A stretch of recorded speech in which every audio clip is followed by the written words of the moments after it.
We're pleased to introduce you to GA 1831, which is more formally known as Manuscript 119 in the National Library of Greece. And we're also thankful to the Center for the Study of New Testament Manuscripts for digitizing this particular codex and making its images available online. GA 1831 is a praxapostolos with a troubled history, indeed a history that embodies the theme of this colloquium. The original manuscript was copied around the 14th century by an accomplished scribe, but in the following 2 centuries, the manuscript suffered serious damage, and not for the last time. Around the 16th century, both the beginning and ending folia had to be replaced, perhaps due to the first of at least 2 significant exposures to moisture. I don't know if the users of this manuscript were particularly clumsy, but serious damage on a number of different occasions. These supplements at the beginning and end of the manuscript were provided by another fine but quite different hand.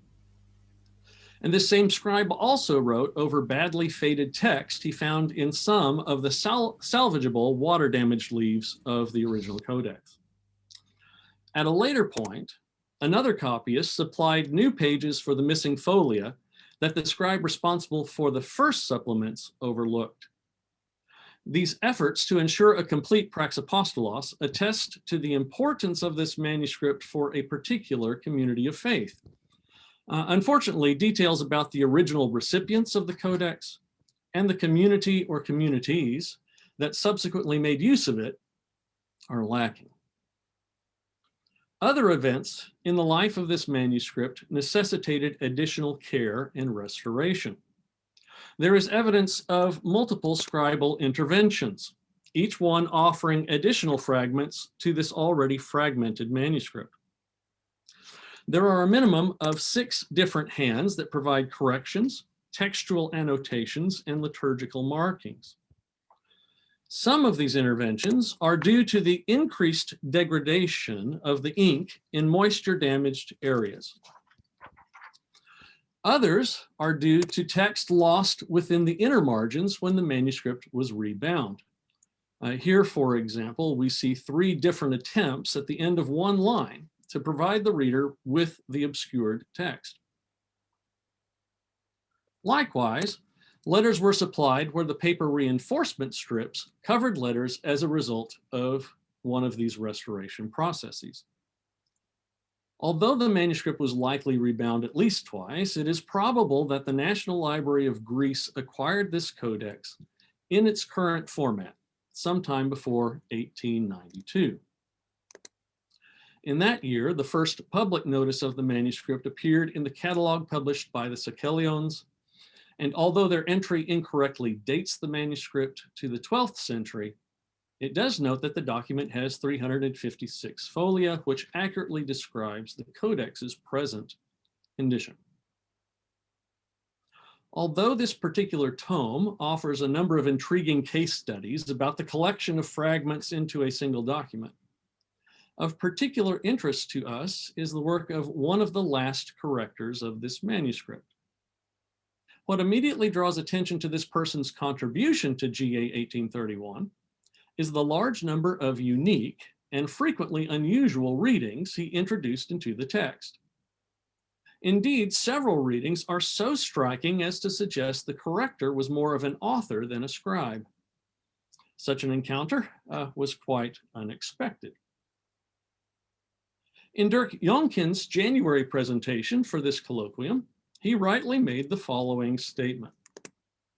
I do not think it is controversial to assume that the majority of textual variants are the result of unintended, non-deliberate, accidental copying errors.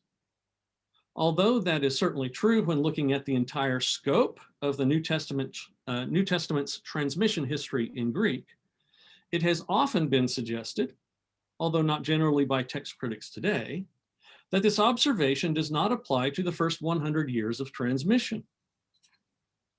On the other hand, some even within our own guild have scavenged the material evidence for proof of orthodox corrupters of scripture, or argued for a social context that granted scribes roles as authors and theologians instead of just copyists. And again, these interesting rules from the Studios monastery sort of emphasize some of those very issues. At first glance, it appears that this particular corrector of GA 1831 provides the proverbial smoking gun. In other words, he supplies the evidence needed to prove, or at least to make historically probable, one or more of these theories about scribes as authors. This corrector apparently felt no compunction to preserve the text in front of him, but rather felt free to alter the text toward his own fancies. I offer just a few representative innovations created by this scribe. First, looking at Romans 1 and 2, the scribe substitutes godlessness for truth in 1:18, y'all, since I'm in Texas at the moment, for because in 1:19, desires for bodies in 1:24, and from which for foolish at 2:20. Similarly, in Galatians, he replaces of reputation with emigres at 2:2, we might receive with we might worship at 3:14, they are jealous of with they inform at 4:18, and let us work with let us struggle at 6:10. Clearly, substituting humos for dioti, pathemata for somata, and ophu for aphronon is intentional rather than accidental. And again, I remind you that these examples are representative, not exhaustive.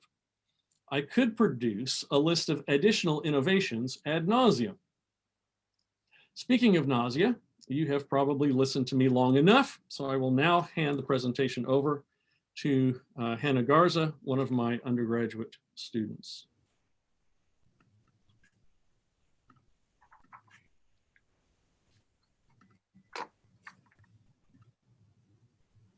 Can you all see that?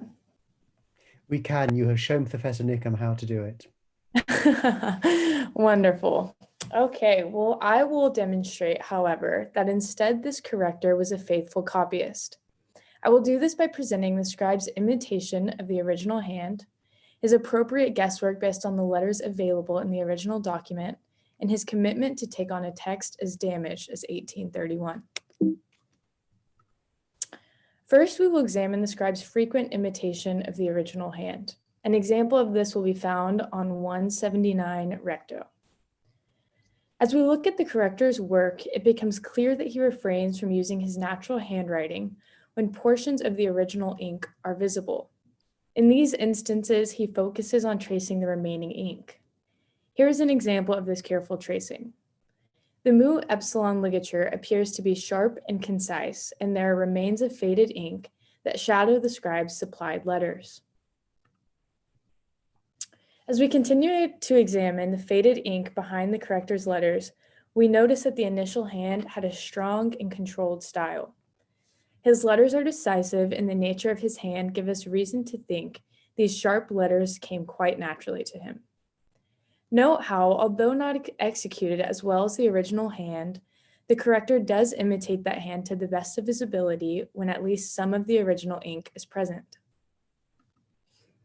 In addition to the faded ink behind the supplied letters, we can conclude this scribe was tracing the initial hand by looking at the corrector's natural hand. In contrast to this strong initial hand, we are now met with the scribe whose hand is not so fluid, and for good reason. There are various unique readings, which we'll observe in a few moments, that indicate this corrector has no other resource to inform his work in 1831. This corrector's lack of resources mean that his work depended on the initial hand's remaining text, and these instances of tracing show us that he did rely on this text when he was given the opportunity. Additionally, none of these unique readings appear where the corrector is clearly tracing pre-existing ink. This suggests that when he is met with blank lines, he has to employ his own handwriting and his own imagination. The strong divergence in style from that of his tracings support the scribe as copyist and speaks to the way the scribe's work is aiming to be a reflection of the initial hand. Compare the corrector's natural mu and epsilon to those he supplies by tracing. The former of these appears long, wide, and a bit chaotic, while the latter appears concise and precise. The differences between these two letters are drastic, or these two ligatures, yet from the same hand. These distinctions show that the scribe did use the text he had to inform the way he presented the text, and thus that this was an action he took in order to remain a faithful copyist. The final consideration is the unaffected ligature of the initial hand. This example is found in the middle of 170 recto. The original scribe's letters are sharp and concise. It's nothing like the corrector's natural mu epsilon ligature, yet clearly similar to the corrector's tracing previously noted. The differences between the mu epsilon row construction of the corrector and the initial hand are substantial, but the similarity between the initial hand and the corrector's tracing are remarkable. The disorganization of the corrector's natural hand produces this messy ligature, but this construction of the mu epsilon transforms into much sharper nature when the corrector is given pre-existing ink to trace. This practice emphasizes the view that the scribe regards himself as copyist. Another example of this tracing is found on folio 134 verso. Two key features to notice when looking at this image are the phi and the zeta. In the example at the bottom of the slides, one sees both his phi and zeta in their most organic form, meaning he produced them without any pre-existing ink. Compare these two forms with the two instances of a phi and zeta on folio 134 verso, where we find both letters written once by the initial hand and once traced over by the corrector. If you look very carefully at the ink on the folio, you will notice the ink behind the letters that indicates he was tracing legible text. You will also see his attentiveness as he attempts to replicate the phi and zeta of the initial hand. Much like our previous example of the mu epsilon ligature, these letters that the corrector traces from the faint ink are much different than those he produces on the completely washed out canvas. We find more examples of this faithful tracing on folio 165 verso, 228 recto, and the rest of his work on this manuscript. This consistent imitation of the first hand provides good reason to believe that the scribe was doing his best to remain faithful to the text, even down to the way the text looked. His practice illustrates the way that the scribe viewed the text in front of him, so valuable that he would not only attempt to preserve the text of 1831, but also the impression of it. Despite the naturally poor handwriting of the corrector, he committed himself when he had even the barest traces of original ink to provide the reader of 1831 with the manuscript that read and looked the same as it did before its encounter with moisture. The second argument for regarding the scribe acting as a faithful copyist is the nature of his guesses when faced with illegible text, even if we today would ultimately deem his guesses less than satisfactory. We see an example of this evidence found on folio 221 verso.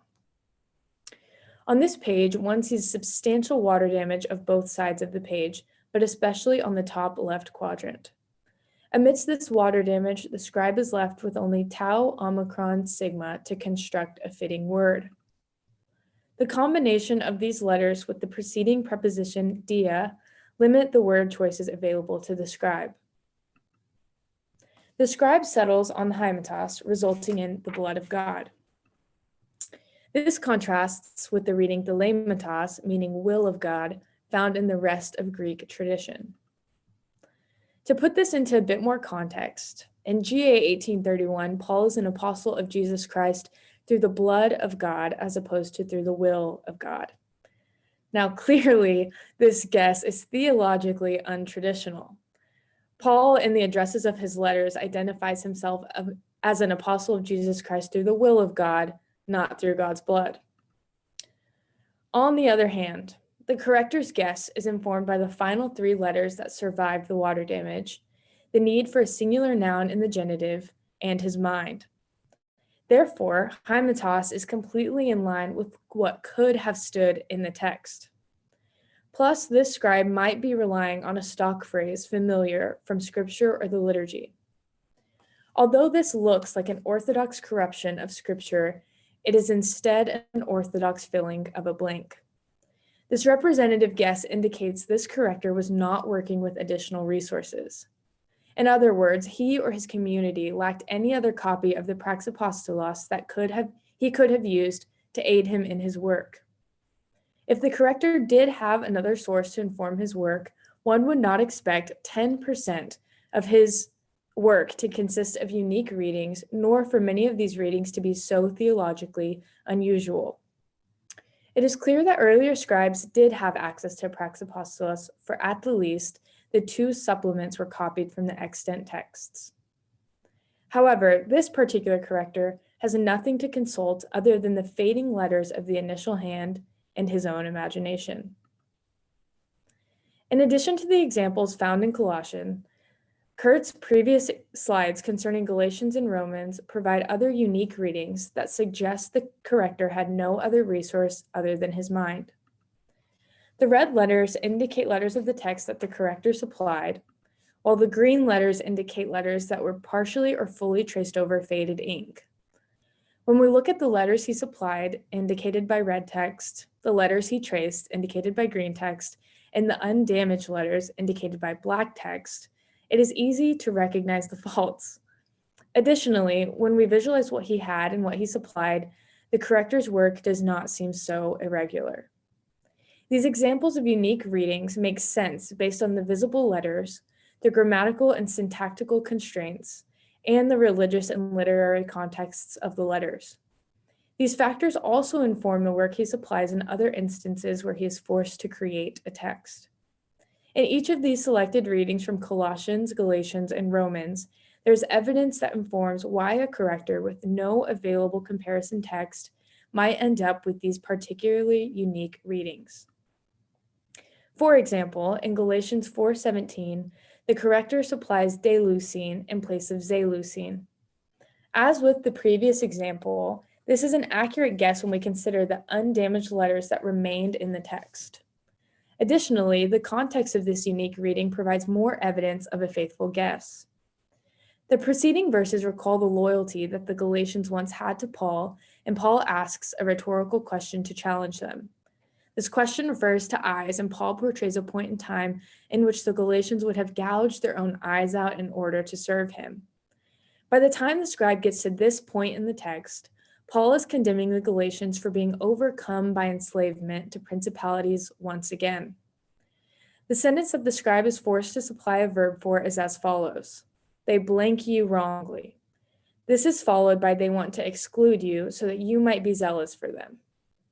The reading of the rest of Greek tradition is zeleucine, they are zealous, but the scribe supplies deleucine, they show. Thus, his text reads, they show you wrongly, as opposed to they are zealous after you wrongly. It is quite easy to imagine a scribe, without access to any other resource, using this reference to eyes as a tool to inform his reconstruction of the missing verb. Additionally, the scribe might have thought it redundant to use the same verb twice in one sentence, as zelute is the final word in the sentence. Another example of the scribe using the surrounding text as a tool to inform his guess is found in Romans 1:18. It reads as follows, with the blank space indicating the place which this variant occurs. For the wrath of God is revealed from heaven on all ungodliness and unrighteousness of humanity, on the ones who suppress blank by unrighteousness. The traditional reading supplies aletheon, truth, while the corrector of 1831 provides asebeon, ungodliness. Though these are two drastically different readings, the context of this verb allows us to understand why this scribe would have supplied this unorthodox reading. This verb is preceded by Paul's address, which ends with a statement of righteousness and refers to those who are righteous by faith in God.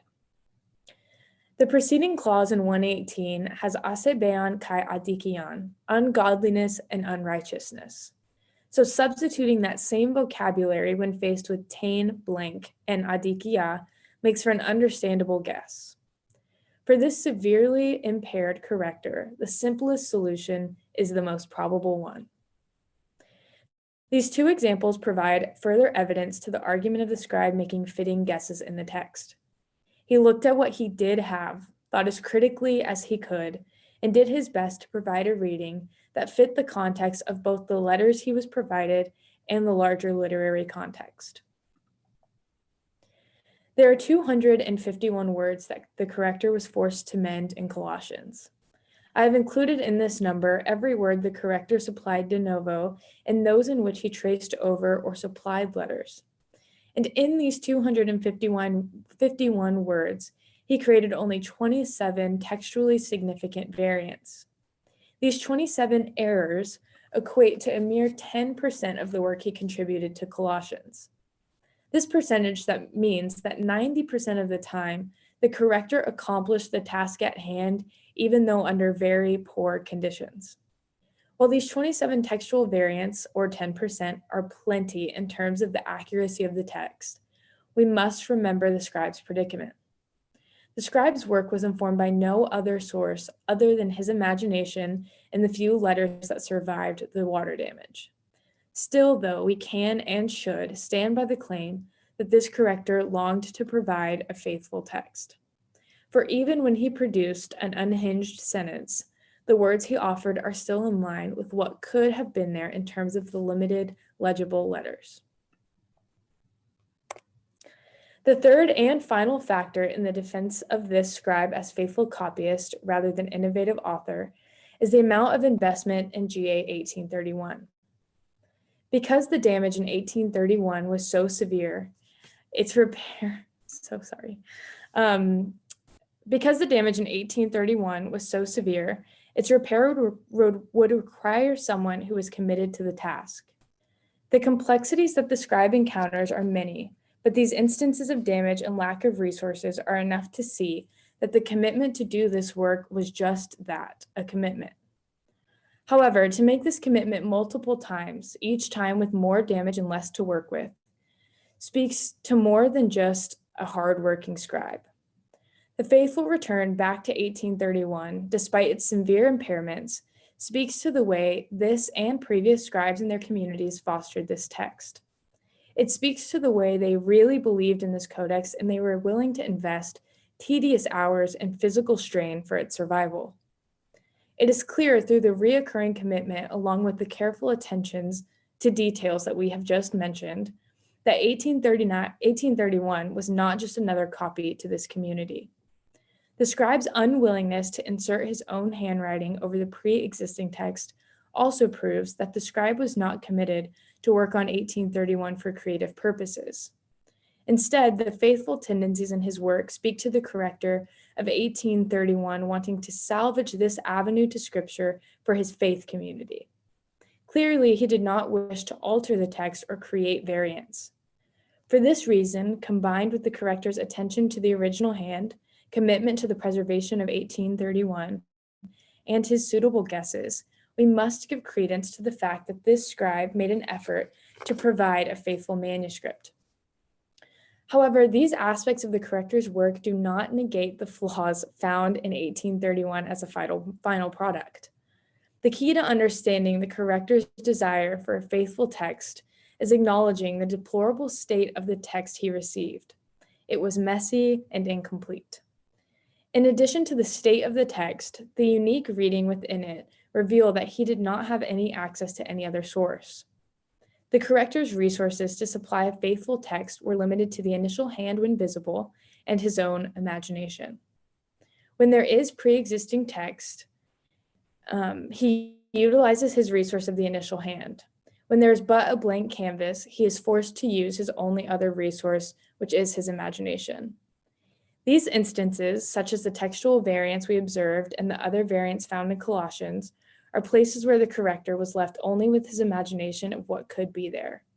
His imagination is poor, but this does not mean the corrector is intentionally altering the text.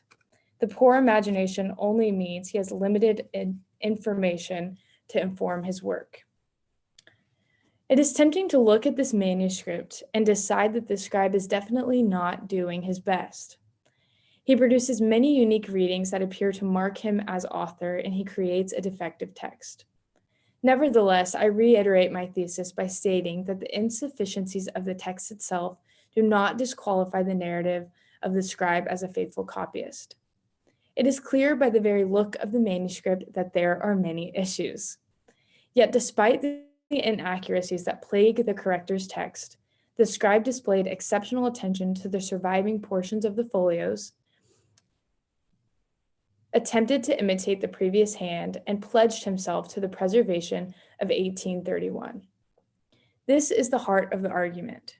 Inaccuracies of the text abound, but the motivation of the scribe is to provide a faithful copy.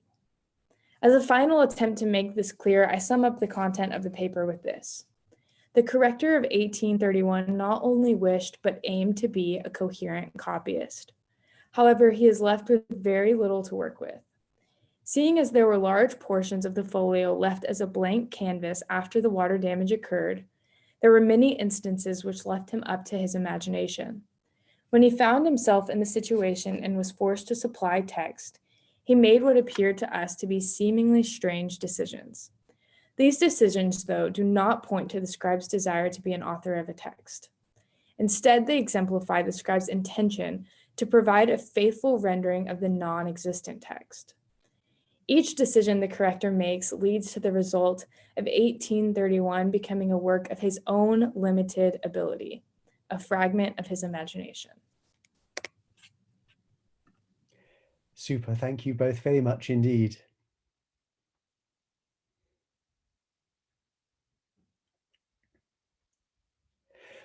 I almost feel that we've had the arguments for and against, and I should set up a Zoom poll to see who was more convincing for people in general. But already the questions are coming thick and fast, so I shall not try and do that. And instead, Joey, the microphone is yours first, and then Conrad. All right, can you hear me? Okay, good. So thank you. That was a fascinating presentation. I don't think I've really ever seen a study quite like that, like where you have an instance of a scribe who's dealing with a text that you know that they don't have all of the information and they don't have somewhere else to get it from, so they're conjecturing. But I guess what I found really interesting about it was that there might be this connection to your work to I guess like the practice in modern textual criticism of conjectural emendation. And as you showed in the pie chart, like we have this success rate of 90%, but there's just 10% where things are just completely off. And I wonder, have you considered in your continuing research to discuss that connection more and connect it to like the risks of conjectural emendation? Yes, as Curt previously noted, I am an undergrad right now. So I definitely plan to continue this kind of research and invest in that kind of study, but I just haven't had the time or the resources yet to do so. But I definitely plan to continue that. Thank you for that comment. Spectacular, thank you. Super, thanks. Conrad. Yeah, thank you for this paper. I wondered if you should if you should give a fitting guess as to where the scribe might have worked under these circumstances, where would you say? I think Curt is going to answer that question, and it's going to be awesome. Obviously, she wants a good grade. I have not been able to find any clues whatsoever about either origins or where especially the tail end of the history of this manuscript is.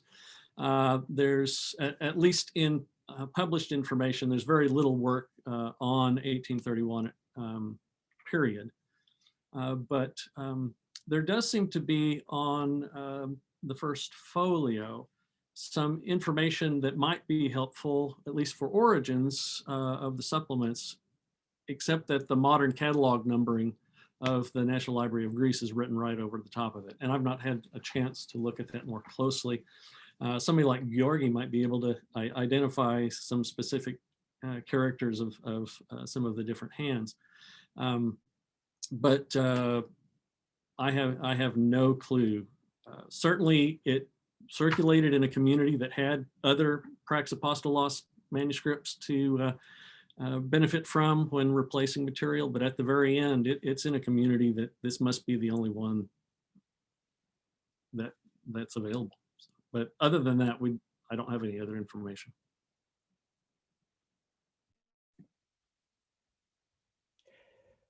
Thank you. Would anybody else like to ask a question at this point?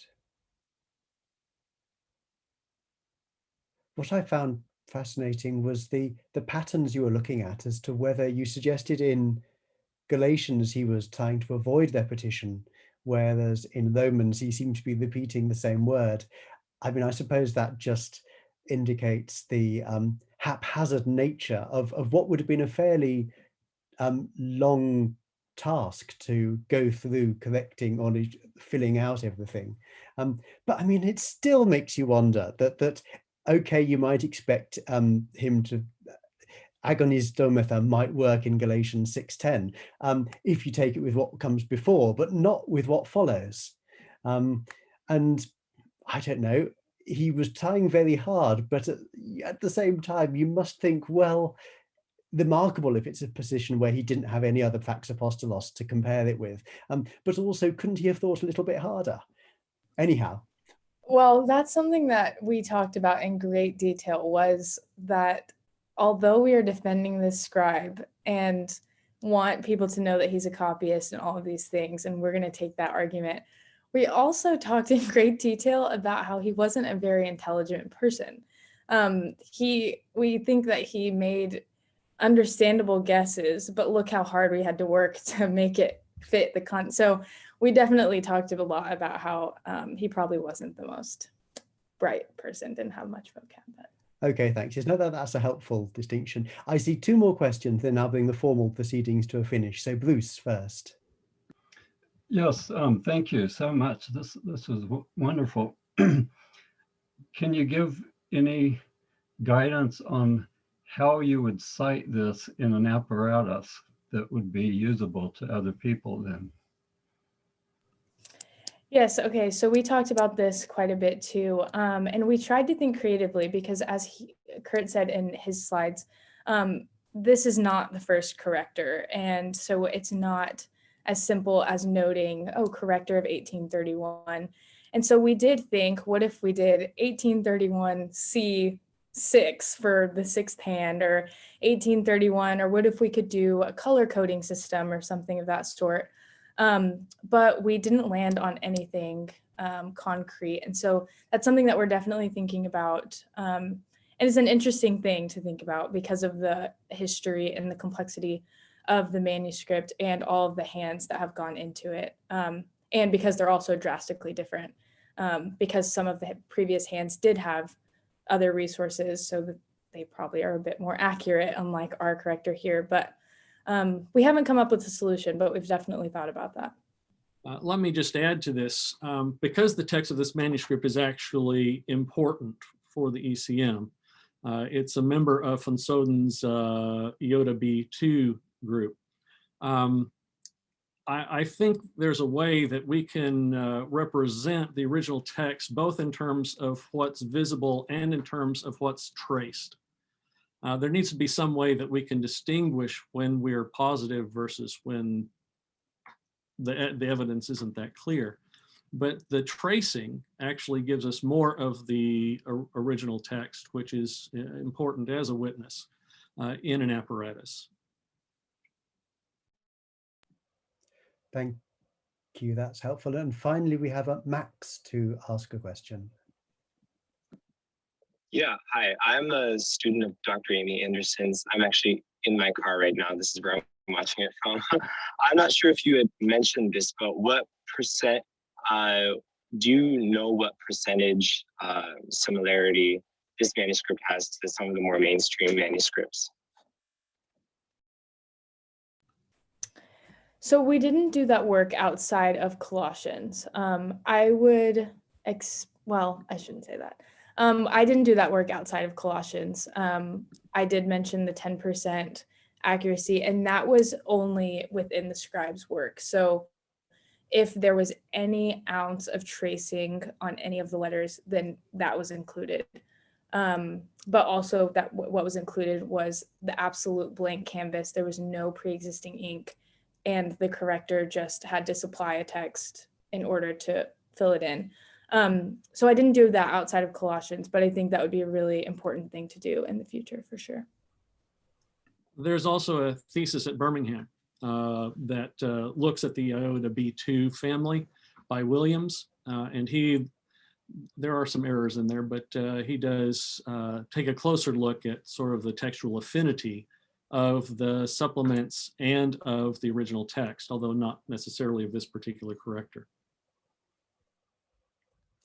Just looking quickly online and on various resources, across all of the Pauline Epistles in Text and TextVert, 1831 has an agreement of 89.47% with the majority. So that's across the, I can't remember how many, 170 odd Teststellen in all the Pauline Epistles. And of course, as this manuscript is present in Acts, you can go to the genealogical queries page on the Munster website to see exactly what the affiliation of 1831 in Acts is across all 7,000 odd variation units. So it's still 90% or thereabouts overall, I suspect. But thank you for the question, and thank you both once more for the paper. Applause to you. Next week, for those who have to leave us now, we turn from looking at handwriting to looking at patristic and other exegetical approaches to fragments, with Peter Montoro and Rob Turnbull asking us about the textual stability of lemata in patristic writings, and Marie-Frère Ribeiro-Borgueia in Lyon talking about Philippus Presbyter's commentary on Job and the New Testament citations in that. So do join us next week if you can. In the meanwhile,